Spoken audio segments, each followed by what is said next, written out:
صحابی ہیں جنہیں ہم امیر معاویہ رضی اللہ تعالیٰ عنہ کے نام سے جانتے ہیں. اور میں نے گزشتہ جمعہ بھی تھوڑی سی گفتگو ان کے اوپر کی تھی، ان کے حالات زندگی آپ کے سامنے رکھے تھے. آج ان کی چند خصوصیات آپ کے سامنے رکھتا ہوں کہ یہ کتنی بڑی شخصیت ہیں اور کتنے بڑے صحابی ہیں جن کو اللہ کے نبی صلی اللہ علیہ وسلم کے لیے اللہ نے منتخب کیا. ان کی پہلی خصوصیت حضرت امیر معاویہ رضی اللہ تعالیٰ عنہ، پہلی خصوصیت یہ ہے کہ ان کا شجرہ نسب آپ صلی اللہ علیہ وسلم کے ساتھ 5ویں پشت پہ جا کے ملتا ہے. معاویہ بن ابی سفیان بن حرب بن امیہ بن عبد شمس بن عبد مناف، یہ عبد مناف نبی صلی اللہ علیہ وسلم کے شجرہ نسب میں بھی ہے اور یہ عبد مناف حضرت ابو سفیان رضی اللہ تعالیٰ کے شجرہ نسب میں ہے. تو یہ آپ صلی اللہ علیہ وسلم کی خصوصیت اور حضرت امیر معاویہ رضی اللہ عنہ کی خصوصیت. اسی طرح حضرت امیر معاویہ رضی اللہ تعالیٰ عنہ کی دوسری خصوصیت کیا ہے؟ یاد رکھیے، حضرت امیر معاویہ رضی اللہ تعالیٰ عنہ دوسری خصوصیت کے طور پہ مسلمانوں کے خالو لگتے ہیں. ام المؤمنین سیدہ ام حبیبہ، یہ ان کا نام ام رملہ تھا. نبی صلی اللہ علیہ وسلم کے نکاح میں حبیبہ نام رکھا گیا. حضرت ابو سفیان کی بیٹی ہے اور حضرت امیر معاویہ رضی اللہ عنہ کی بہن ہے اور نبی صلی اللہ علیہ وسلم کی زوجہ ہے. اس لحاظ سے آپ صلی اللہ علیہ وسلم کے سالے بھی حضرت امیر معاویہ لگتے ہیں اور پوری امت کے خالو بھی لگتے ہیں.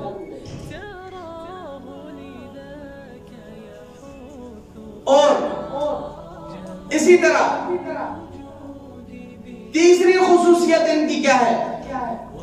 عرب کے پڑھے لکھے لوگوں میں ان کا شمار ہوتا ہے اور فن تحریر کے اندر ان کا کوئی بھی ثانی نہیں تھا. یہ میں نہیں کہتا، نبی اکرم صلی اللہ علیہ وسلم کے ایک مشہور صحابی ہے حضرت زید بن ثابت رضی اللہ عنہ، کہتے ہیں کہ فن تحریر کے اندر کوئی اس فن کے اندر اگر ماہر تھا تو وہ حضرت ابو سفیان رضی اللہ عنہ، حضرت امیر معاویہ رضی اللہ عنہ. حضرت امیر معاویہ رضی اللہ تعالیٰ عنہ آپ صلی اللہ علیہ وسلم کے وہ قابل اعتماد صحابی ہے. چوتھی خصوصیت ان کی بنتی ہے کہ جن کو آپ صلی اللہ علیہ وسلم نے صحابی کے شرف نہیں بخشا بلکہ اپنا رازداں بھی بتایا کہ یہ میرے رازداں ہیں. حضرت امیر معاویہ رضی اللہ تعالیٰ عنہ آپ صلی اللہ علیہ وسلم کے علوم کے رازداں ہیں. آپ صلی اللہ علیہ وسلم کی جلوت اور خلوت کے رازداں ہیں اور آپ صلی اللہ علیہ وسلم کا اعتماد ان کو حاصل. ایک موقع پہ آپ صلی اللہ علیہ وسلم نے فرمایا کہ قرآن امیر معاویہ سے لکھواؤ کیونکہ یہ عمدہ امین ہے، ان کے پاس امانت رکھی جائے وہ حفاظت کرتے ہیں اور قرآن بھی اللہ کی طرف سے امانت ہے اور امیر معاویہ رضی اللہ عنہ سے اس کو لکھواؤ.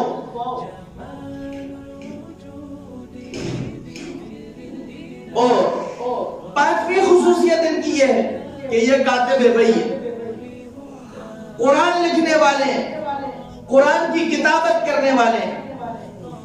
بہت سارے لوگ یہ سمجھتے ہیں حضرت امیر معاویہ رضی اللہ تعالیٰ عنہ فتح مکہ کے موقع پر ایمان لائے تو پھر انہوں نے قرآن کیسے لکھا، انہوں نے قرآن پاک کی کتابت کیسے کی، اس کے اوپر اعتراضات ہو جاتے ہیں. یاد رکھیے قرآن پاک صحابہ کرام نبی صلی اللہ علیہ وسلم کے دور میں تختیوں پہ لکھا کرتے تھے، لکڑیوں پہ لکھا کرتے تھے، چمڑے کے اوراق پہ لکھا کرتے تھے، جلی نما ورقوں کے اوپر لکھا کرتے تھے. آپ تمام حضرات صاحب علم بھی ہیں، آپ کے علم میں ہیں، پڑھ کے آئے ہوئے ہیں. یہ ساری چیزیں نبی کے دور میں ہوتی تھی اور لکھا کرتے تھے. لیکن ایک بات آپ یاد رکھیے، حجت الوداع جو ہوا وہ سن 10 ہجری میں ہوا. آپ نے آخری حج سن 10 ہجری میں کیا. 8 ہجری میں فتح مکہ ہوا. 10 ہجری میں آپ صلی اللہ علیہ وسلم نے آخری خطبہ دیا. تو اس وقت آپ صلی اللہ علیہ وسلم نے صحابہ سے کہا تھا جس کے پاس قرآن کا جو حصہ لکھا ہوا ہے وہ لے جائے اور قرآن کو ایک جگہ جمع کیا. لکھوایا صحابہ سے, جو غلطیاں ہو رہی تھی اس کو درست کروایا. اور پھر آپ کے علم میں یہ بات بھی ہے کہ آپ صلی اللہ علیہ وسلم وہ شخصیت ہے کہ اگر خواب بھی دیکھیں تو بھی وہی بنتی ہے, اور آپ اگر قول اور فعل کریں تو بھی وہی بنتی ہے. وَمَا يَنْطِقُ عَنِ الْهَوَىٰ إِنْ هُوَ إِلَّا وَحْيٌ يُوحَىٰ. قرآن کہتا ہے میرا نبی ویسے نہیں بولتا, اللہ جو حکم دیتے ہیں وہ بولتا ہے. تو قرآن پاک الگ لکھوانا اور اس کے ساتھ ساتھ دیگر جتنے ممالک کو آپ صلی اللہ علیہ وسلم نے خطوط روانہ کیے. حضرت زید بن ثابت رضی اللہ عنہ کہتے ہیں کہ کتابت وحی کے اندر میں اور امیر معاویہ اتنے شریک تھے, گویا ہم رات کے وقت بھی آپ صلی اللہ علیہ وسلم کے خطوط لکھا کرتے تھے, ان کے جوابات دیا کرتے تھے. اور خطوں کے جواب یا خط لکھوانا بندہ اس سے لکھواتا ہے جس سے اعتماد ہوتا ہے. آج کل میسج نہیں پڑھ سکتے, موبائل اٹھا کے کس کے پاس جاتے ہیں؟ قابل اعتماد شخص کے پاس جاتے ہیں یا ہر ایک کے پاس پہنچ جاتے ہیں, بھئی یہ میسج مجھے پڑھ کے سناؤ. یقیناً قابل اعتماد لوگوں کے پاس جاتے ہیں. تو نبی بھی خط ان سے پڑھواتے تھے جو سب سے زیادہ قابل اعتماد, لکھواتے بھی ان سے تھے جو قابل اعتماد ہوا تھے. اب اس کے بعد آپ حضرات یہ جانتے ہیں جنگ یمامہ کے موقع پر 700 قرآن کے حافظ شہید ہوئے. حضرت عمر رضی اللہ تعالیٰ خلیفہ بلا فصل سیدنا صدیق اکبر رضی اللہ عنہ کی خدمت میں تشریف لاتے ہیں اور آگے کہتے ہیں کہ اے ابو بکر آپ قرآن پاک کو مدفن کروا لیں, اس کو لکھوا لیں. تو اس وقت چوتھے نمبر پہ جو قرآن پاک کمیٹی بنی اس میں چوتھے نمبر پہ آنے والے حضرت امیر معاویہ رضی اللہ عنہ. تو کاتب وحی بھی بنتے ہیں. ان کی 5ویں خصوصیت قرآن پاک لکھوایا گیا. تو حضرت امیر معاویہ پہلی کمیٹی میں بھی ہے, اور حضرت عثمان رضی اللہ عنہ کے دور میں جب دوبارہ قرآن پاک حجازی عربی میں منتقل کیا گیا اس وقت بھی امیر معاویہ رضی اللہ عنہ اسی کمیٹی میں شامل. اس لیے ان کو کاتب وحی کہا جاتا ہے, یعنی اللہ کے قرآن کو لکھنے والے, نبی کے فرامین کو لکھنے والے حضرت امیر معاویہ رضی اللہ عنہ. چھٹی خصوصیت سے پہلے ایک مثال دیتا ہوں. ایک عالم ہے جس کو اللہ نے یہ توفیق بخشی ہے کہ وہ علم دین حاصل کرتا ہے, اور علماء جانتے ہیں علم دین حاصل کرنا کوئی عام کھیل نہیں ہے. سحری کے وقت اٹھ کے پڑھنا پڑتا ہے, رات گئے تک پڑھنا پڑتا ہے اور سارا دن پڑھنا پڑتا ہے.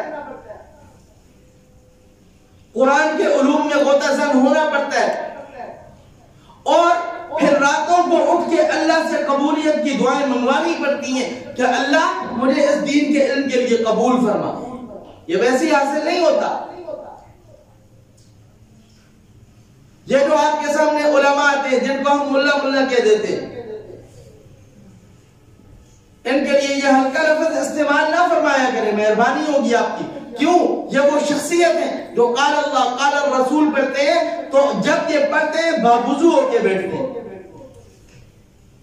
قرآن کھلتے ہیں باوضو ہے, حدیث کھلتی ہے باوضو ہے. آپ صلی اللہ ہر لفظ کے اوپر اگر نہیں تو ہر حدیث سے پہلے درود شریف پڑھنے والے یہ بیٹھے ہوئے ہوتے ہیں.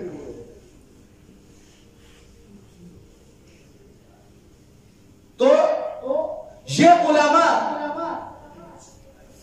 جب علم دین حاصل کرتے ہیں اللہ اور اس کے رسول کے علم کو اپنے سینے میں اتارتے ہیں, پھر ان کی دستار بندیاں ہوتی ہیں اور ان کو پریکٹیکل لائف کی طرف لے جایا جاتا ہے, اور یہ بھی ایک الگ علمی ہے ہمارے ہاں علماء کے لیے جن کو منتخب کیا جاتا ہے، جن کے بارے میں گھروں کے اندر یہ سمجھا جاتا ہے بھئی یہ پڑھنے لکھنے کے قابل، جو سب سے تیز ہوگا ڈاکٹر بنائیں گے، سب سے تیز ہوگا وکیل بنائیں گے، سب سے تیز ہوگا فلاں بنائیں گے، اور علماء کے کھاتے میں یا نابینا دے کے بھیج دیں گے یا ایسا دیں گے جس کا دماغ بھی کام نہیں کرتا ہوگا۔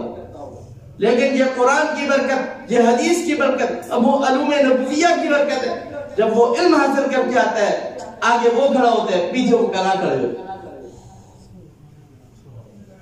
یہ اس کا اپنا کوئی کمال نہیں ہوتا، سارے حافظ صاحب کہہ کے اس کو پکار رہے ہوتے۔ تو میں مثال لے رہا تھا، ایک عالم اتنا عرصہ علم حاصل کرنے کے بعد آتا ہے اور وہ لوگوں کو علم کی باتیں نہیں بتاتا، خود گناہوں سے بچتا ہے، لوگوں کو بچاتا نہیں ہے۔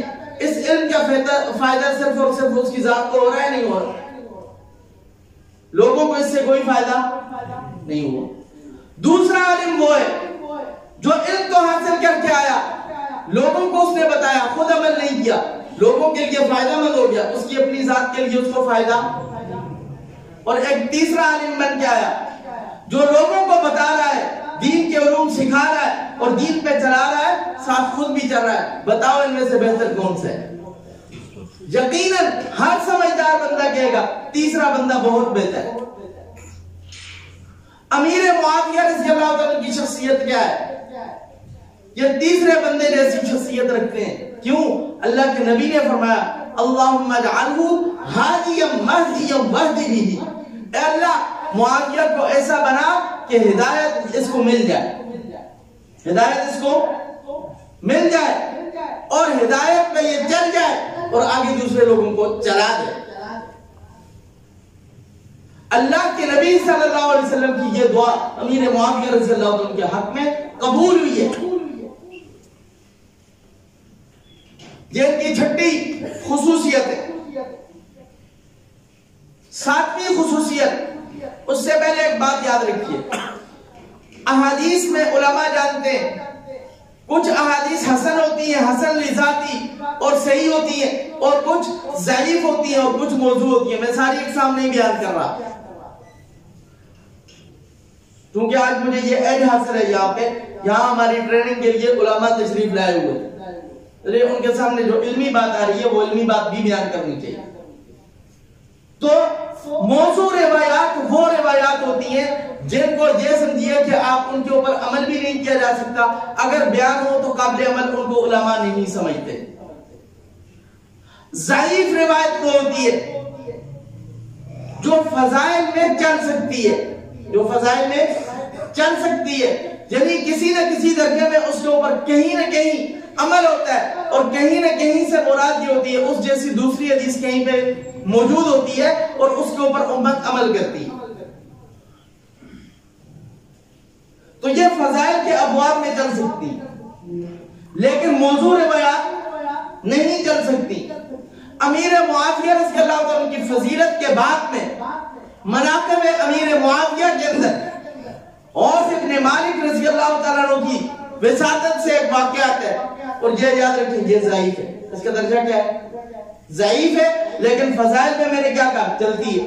اکثر لوگ اعتراض کرتے ہیں جی فضائل اعمال کے اندر ضعیف روایات ہیں، ظاہر ہے وہ فضائل کے اندر چلتی ہیں۔ نماز کے لیے اگر فضیلت بتائی جائے ضعیف روایت سے تو باقی کبھی روایت بھی اس کی کیا کرتی ہیں؟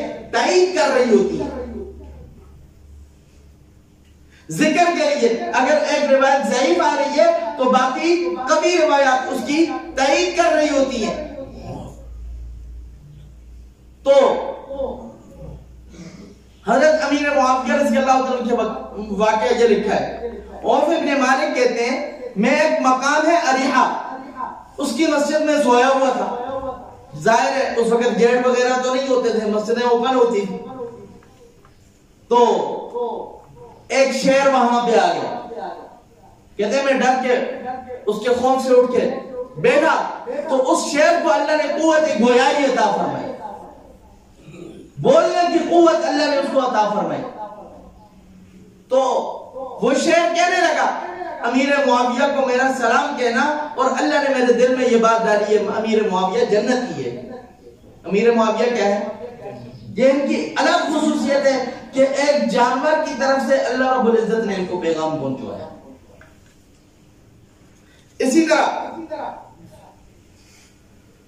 نبی اکرم صلی اللہ علیہ وسلم نے مختلف مواقع کے اوپر مختلف دعائیں ارشاد فرمائی۔ ایک سفر میں امیر معاویہ رضی اللہ تعالیٰ عنہ نبی اکرم صلی اللہ علیہ وسلم کے ساتھ سواری کے اوپر تشریف فرما ہے، پیچھے بیٹھے ہوئے نبی صلی اللہ علیہ وسلم نے پوچھا معاویہ میرے جسم کے ساتھ تیرے جسم کا کون سا حصہ ٹچ ہو رہا ہے؟ دو روایات میں عمل کی ہے، ایک میں فرمایا کہ سینہ ٹچ ہو رہا ہے، دوسرے میں فرمایا پیٹ ٹچ ہو رہا ہے۔ تو اللہ کے نبی نے دعا دی اللہم اے اللہ معاویہ کے اس جسم کو علم اور حلم سے بھر دے۔ حلم کا واقعہ، ان کی برداشت کا واقعہ میں نے گزشتہ جمعہ آپ حضرات کے سامنے رکھا تھا۔ غسان کا شہزادہ آتا ہے، نبی صلی اللہ علیہ وسلم کو کہتا ہے میرا قافلہ رکا ہوا ہے، میں نے آپ کو تحائف دینے اپنے غلاموں میں سے کسی غلام کو بھیجیے، وہ اس تحفے کو لے کے آپ کی خدمت میں پیش کر دیں۔ اللہ کے نبی صلی اللہ علیہ وسلم سیدنا امیر معاویہ سے کہتے ہیں معاویہ جاؤ جا کے لے آؤ۔ امیر معاویہ رضی اللہ عنہ جوتا بھی نہیں پہنتے، چل دیتے۔ عرب کے تپتے صحرا کے اندر بغیر جوتے کے جانا آسان کام نہیں تھا، زخمی ہوئے پاؤں اس شہزادے سے کہنے لگے مجھے سواری پہ بٹھاؤ، نہیں بٹھائے، کہا پیدل جاؤ، پھر کہا چلو سواری پہ نہیں بٹھاتے اپنی جوتی دے دو، تو وہ کہنے لگا کہ تم محمد کا کمی ہے، میں غسان کا شہزادہ ہوں، تجھے کبھی بھی جوتی نہیں ہوں۔ خیر تحفہ لیا، واپس آئے، آپ صلی اللہ علیہ وسلم کو دیا، اور پھر ایک وقت ایسا آیا ان کے ہاتھ پہ وہ غسان کا علاقہ فتح ہوا، اور اس شہزادے کا وہ پورا قبیلہ جو ہے وہ گرفتار ہو کے آیا، اور حضرت امیر معاویہ رضی اللہ عنہ کے سامنے پیش کیا گیا۔ 3 دن یا 7 دن تک امیر معاویہ رضی اللہ عنہ نے ان کو خصوصی پروٹوکول کے ساتھ رکھا، مہمان نوازی کی۔ جب جانے لگے تو اس نے کہا کہ اپنا تعارف تو کرائیے، تو انہوں نے کہا میں وہ محمد کا کمی ہوں جو عرب کے تپتے صحرا میں تیرے پیچھے دوڑا تھا، اور میرے تعارف کے لیے تو مجھے امیر نہ کہنا، محمد کا کمی کہنا، امیر معاویہ کی نجات کے لیے یہی کافی ہے۔